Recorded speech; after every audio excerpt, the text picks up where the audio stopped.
Sanctuary state. Sanctuary state. Sanctuary state. There's a range of views on this. And I think a lot of people don't understand what sanctuary state means. So I really do want to define that in the question. Okay. Specifically, what I've been asking folks is, do you think California law enforcement should be allowed to work with ICE, specifically when it comes to convicted criminals who are undocumented? Convicted. Not someone in jail awaiting trial, but somebody who has been tried and convicted and is undocumented. The law says what we can do, and if there are dangerous convicted criminals, yes, we work with federal law enforcement.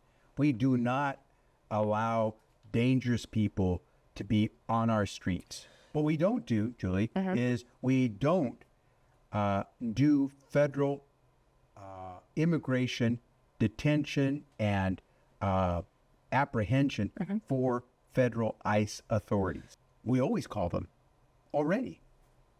ICE knows who we have.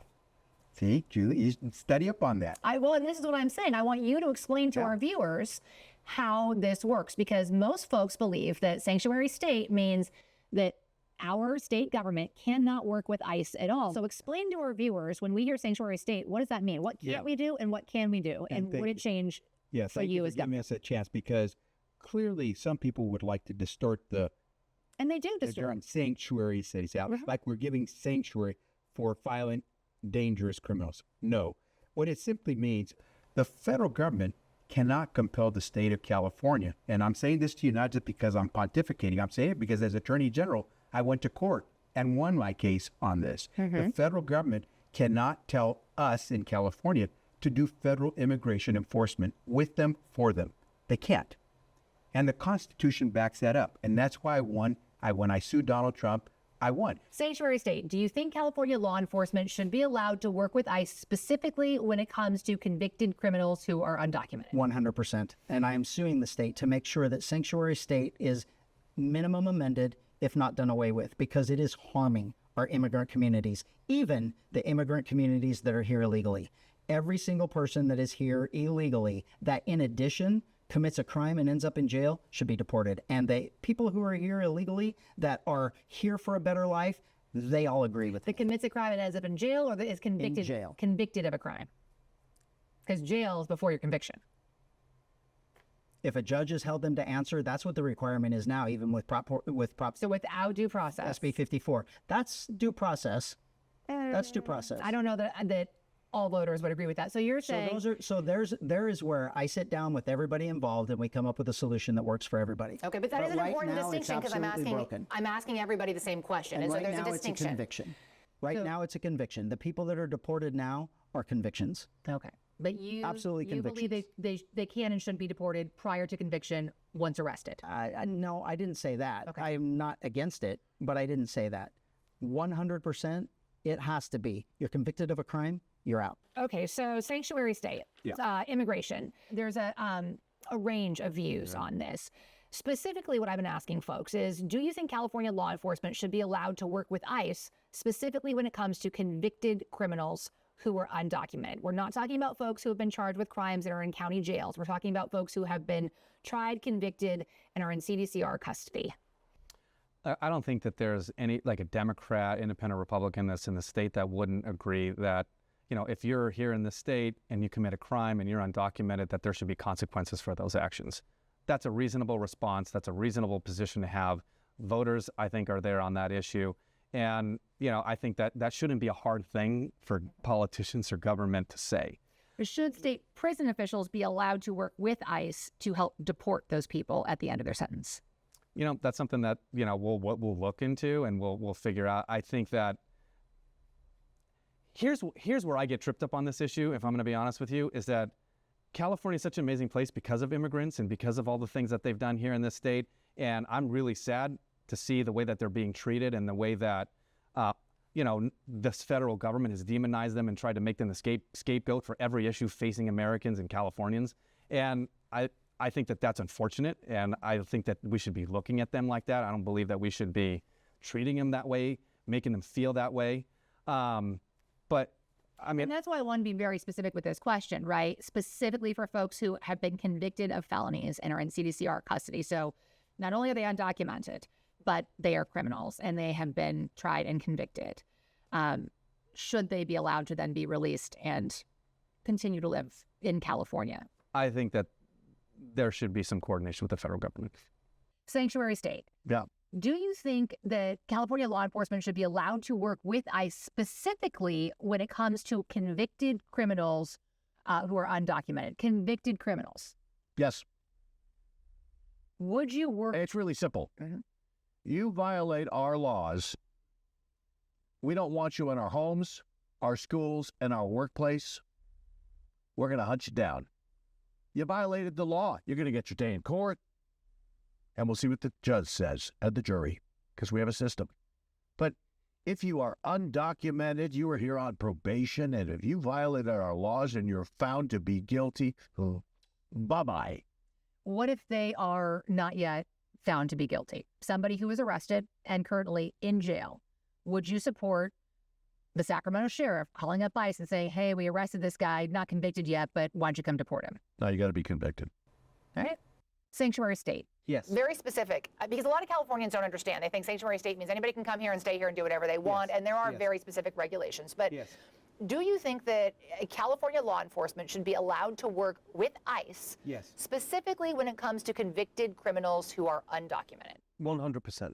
And the reason is that is in everybody's interest that happens. Why do we have these scenes of confrontation and chaos and crime going on around immigration enforcement? Remember, this is federal law. You may not like the law, but it is the law. And I think generally speaking, it's a good idea to enforce the law. What is the point of passing laws if you don't enforce them?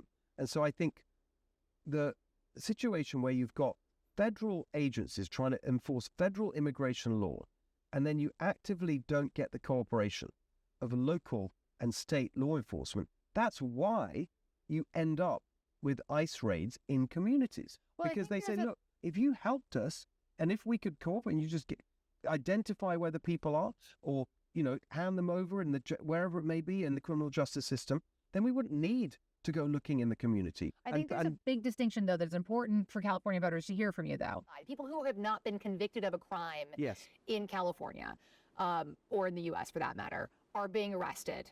And those are the ICE raids. Separate from that, we're talking about in prisons. So somebody who has been tried and convicted, they are in CDCR custody, they are set to be released because they have finished their sentence. Right now, state law does not allow, as I understand it, does not allow CDCR to hold that person until ICE can get there to pick them up. Correct. That's SB 54. That was passed in 2017 when Jared Brown was governor. And I totally disagree with it. And again, there's an argument that it's unconstitutional. So a good friend of mine, a guy called Michael Gates, he filed a suit in federal court challenging the constitutionality of that law, SB 54. That's working its way through the courts. It's perfectly possible, but that by the time I'm governor, the sanctuary state law will have been overturned. Being in prison, being convicted and in prison is one thing. That is a convicted criminal. But what if somebody who is undocumented is arrested for running a red light or being in the wrong place at the wrong time? Then do you believe that that local sheriff should hold that person and notify ICE? That was the reason for the sanctuary state law to stop that kind of thing happening. I've got to tell you, I'm a legal immigrant. We moved here in 2012, visa, green card, citizenship in 2021, 9 years. I believe in immigration. I believe in legal immigration. I don't believe in illegal. The clue is in the name. It's illegal. There are many, many opportunities for people to come to America the right way. But to be fair, and so you were more affluent and had more resources than some of these folks who are walking across the border. Well, they shouldn't be walking across the border. I mean, it's illegal. It's illegal. Okay, sanctuary state. Do you think California law enforcement should be allowed to work with ICE specifically when it comes to convicted criminals who are undocumented? Someone in CDCR custody, they have been tried and convicted. I think our sanctuary city policy is appropriate the way it is. I think that only in the case of there's exceptions built into it for violent criminals. I think those exceptions are appropriate. But as a general matter, I am concerned that California law enforcement should be using its resources to make California safer, focusing on their law enforcement issues. So if someone is convicted, you wouldn't support CDCR then working with ICE? It depends on the conviction. We have in the sanctuary city law, as I said, we have exceptions for certain kinds of crimes already, and I support those. And this is a very specific one. So do you think that California law enforcement should be allowed to work with ICE specifically when it comes to convicted criminals who are undocumented? So we're talking CDCR custody. They have served their sentence, and were they documented, they would be allowed to walk free. do you think that CDCR or that the state should be allowed to hold them until ICE can come and take them? I think that there are provisions within the law that says if a person is being sought by ICE and ICE has a judicial warrant for that person, then law enforcement, schools, public officials have a responsibility to work with that agency if there is a judicial warrant. But what we're seeing here are ICE agents who are masked showing up near schools, sometimes at a school. Are they really seeking dangerous criminals when they're showing up at an elementary school? I don't think so. And so again, I'm talking specifically about convicted criminals. Yeah. Not kids at school, not families who are dropping their kids off at school, but somebody who's been convicted of a crime by a jury, is in prison, Yes. and they are undocumented. My understanding is that the state of California, because we are a sanctuary state, our prison system is not allowed to hold them. So my question to you is, do you think if somebody is a convicted criminal, should the state in that sense be allowed to work with ICE and hold them? I don't think that our agencies should be doing ICE's job.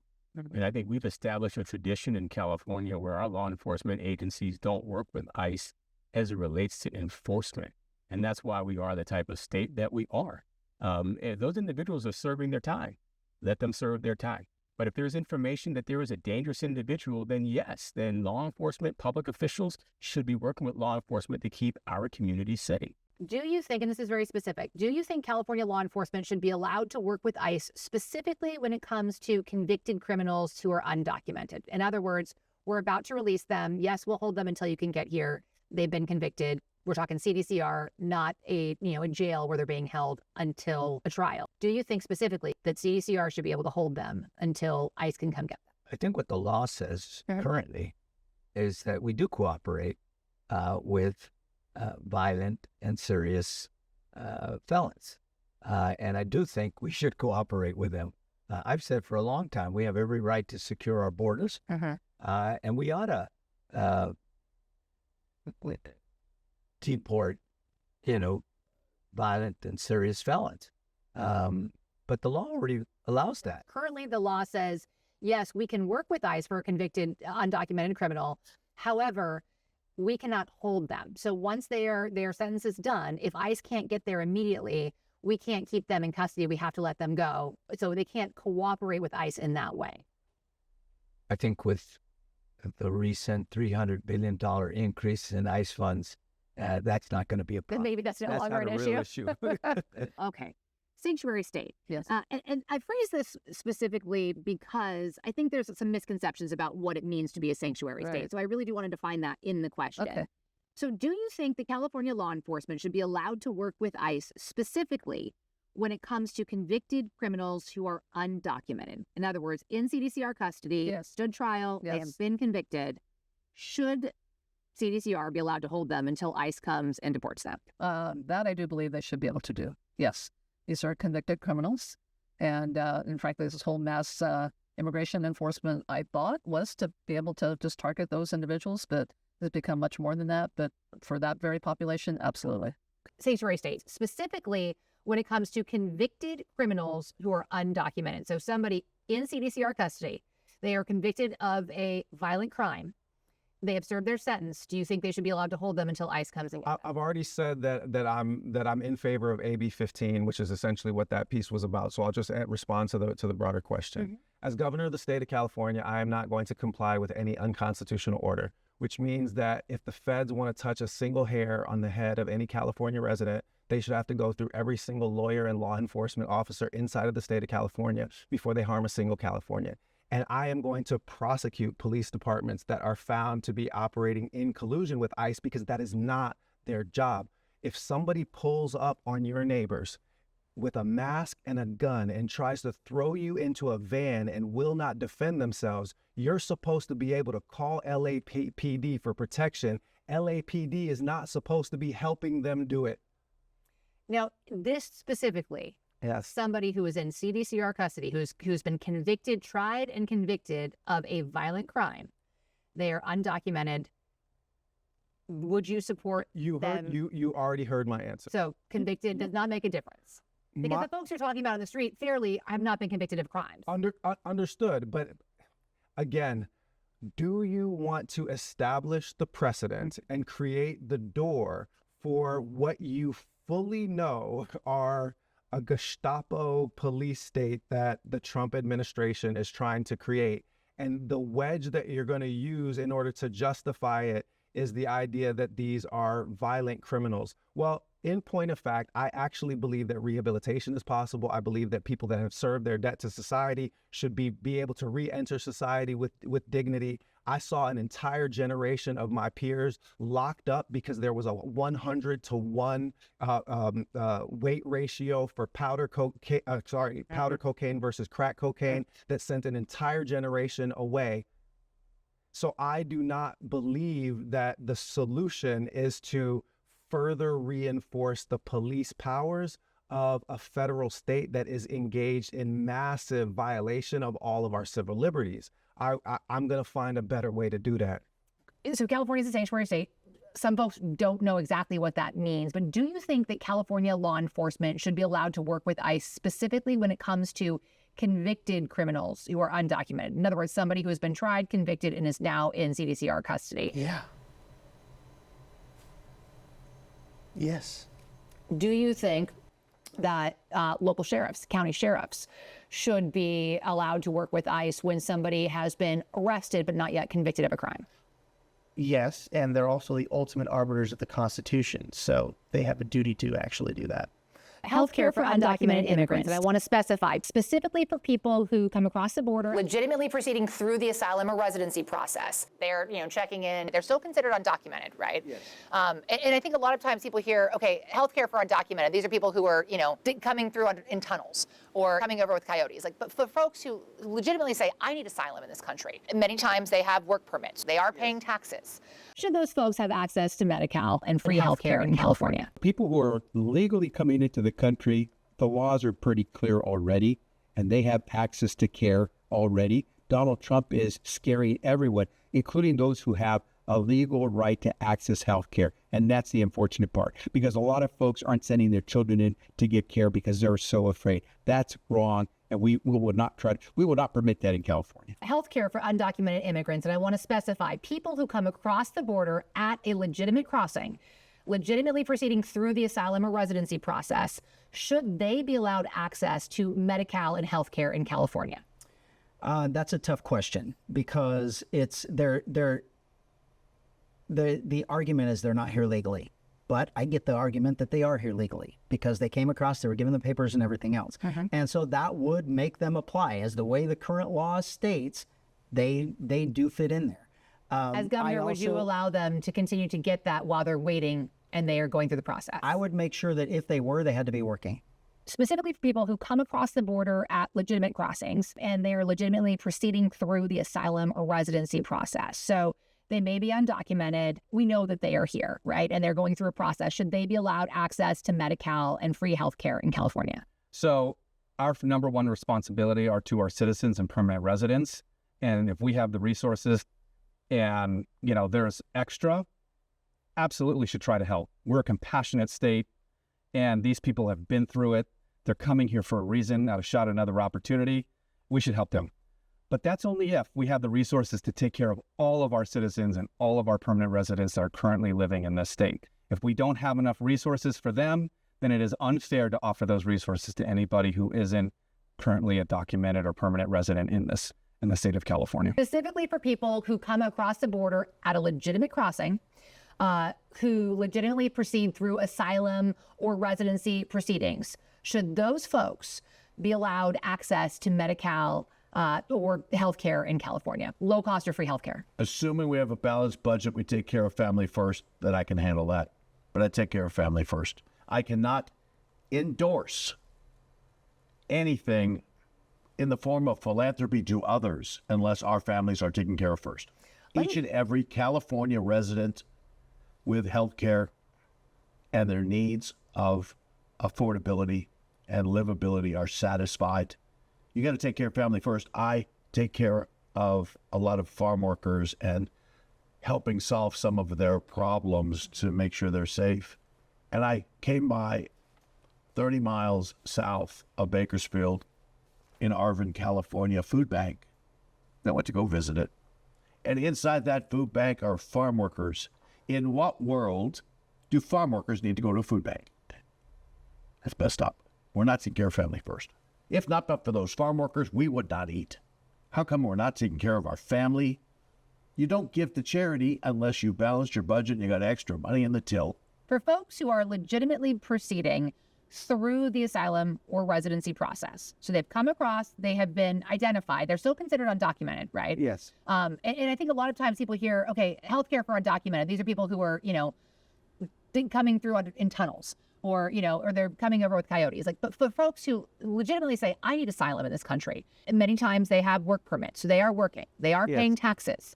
Should they have access to Medi-Cal and to healthcare? Of course, everyone. It's a human right. I agree with that. Everyone should have access to healthcare. We're not a barbaric society, right? Other states do it in a much more limited way, not in this gold-plated way that we do here in California. So I don't think there's any excuse, because what is that really?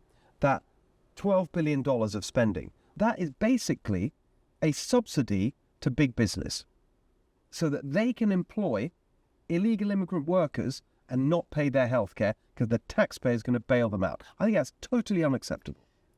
As a business guy, I've spoken with one candidate, at least, might have been two, who's very interested in single-payer healthcare. So free healthcare for everyone in California. And he says it will bring more businesses back to California because that is businesses' highest expense is healthcare for their workers. So if they think that they don't have to pay for healthcare in California, of course they're going to move their company here because that's a massive savings. What do you think about that as a businessman? It's interesting because you've got to look at the whole picture.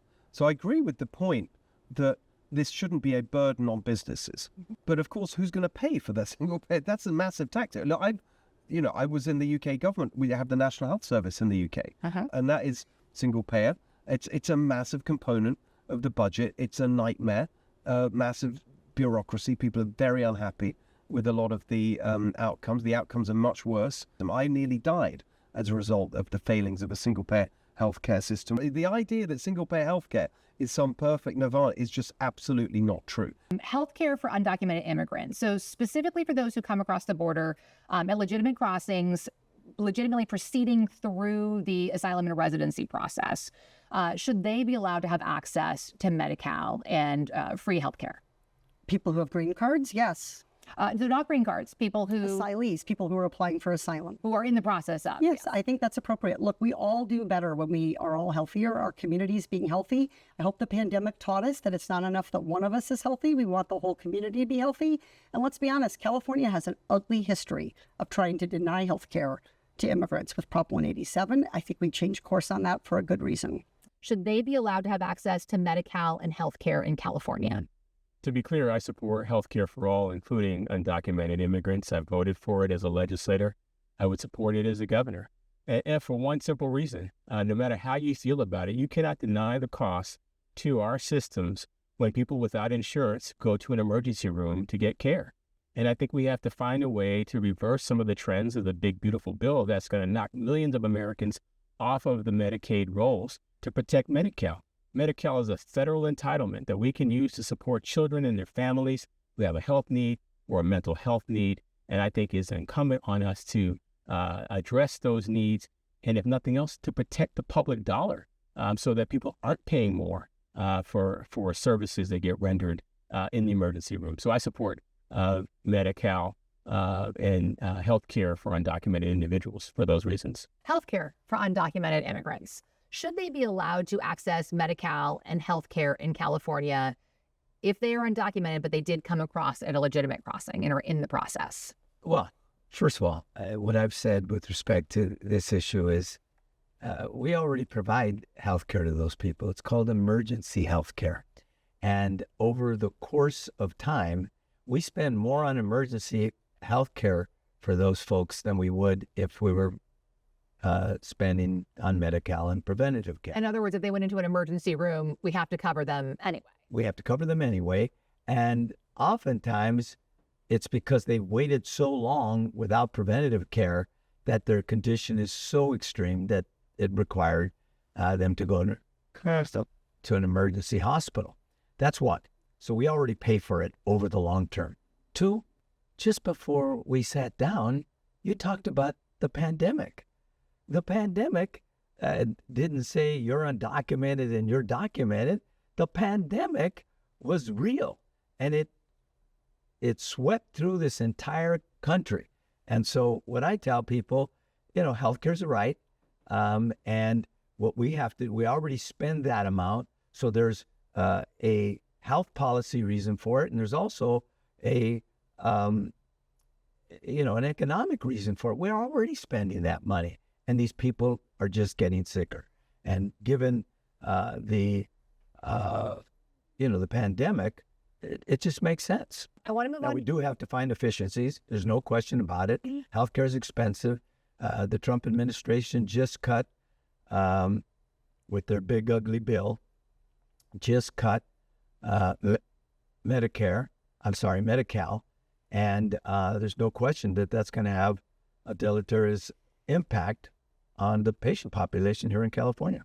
Healthcare for undocumented immigrants. Yes. And again, phrasing this specifically so that we can avoid sort of assumptions about what that means. Sure. So specifically for those people who come across the border at legitimate crossings and are legitimately proceeding through the process of either getting asylum or residency, should those folks be allowed to have access to Medi-Cal and free healthcare in California? I do believe they should be able to access a basic level of healthcare in California.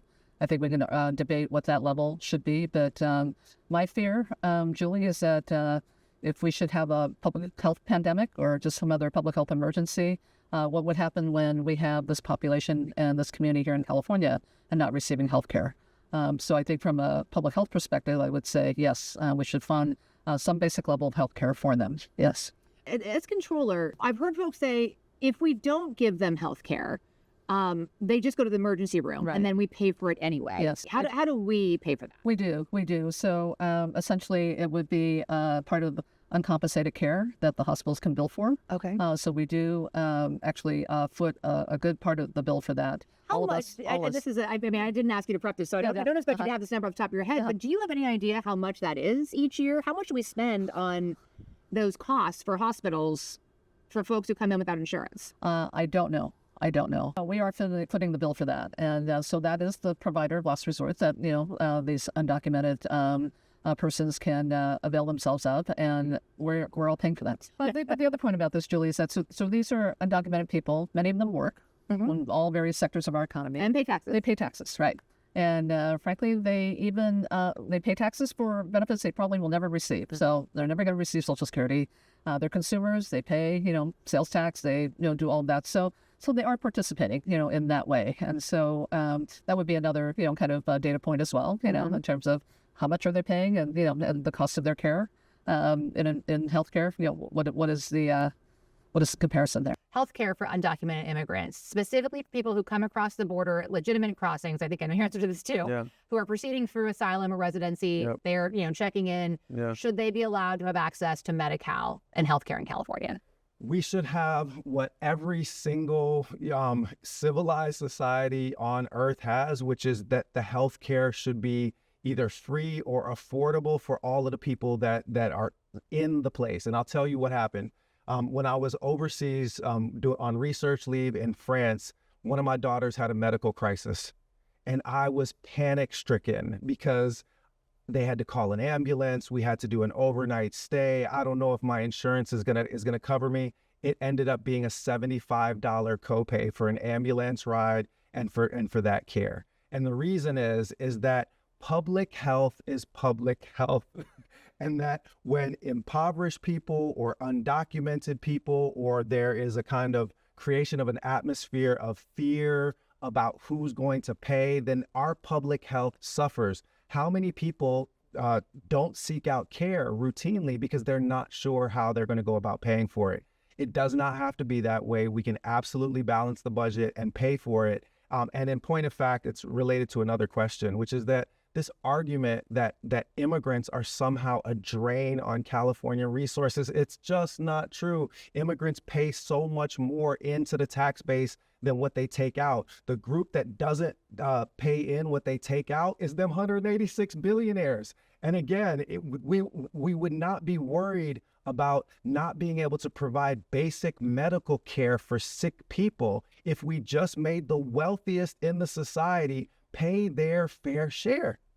So for folks specifically who came across the border at a legitimate crossing and they are legitimately proceeding through asylum or a residency process, should those folks be allowed access to Medi-Cal and healthcare in California? If they came here legally, do they have a green card? So these are folks who are undocumented. Many of the undocumented folks in California did come across at a legal border crossing, and they're in the process of going through the system that would allow them to stay. So they have I'm talking about people that are here illegally in violation of the law, period, of the way that it's set up to be in this country, like overstaying your visa, crossing the border illegally without documents. That's here illegally. If you're here with some legal documentation that permits you to be here, I don't look at that as undocumented. And so therefore you do think that we should be taking care of them when it comes to healthcare. So that's another gray area. I mean, like because you're not quite there yet, but you're on your way. It's not a guarantee. If it was a guarantee, right? That's nothing in life's guaranteed. I mean, I think there should be some level of services provided, but not, full buffet carte blanche, go for it.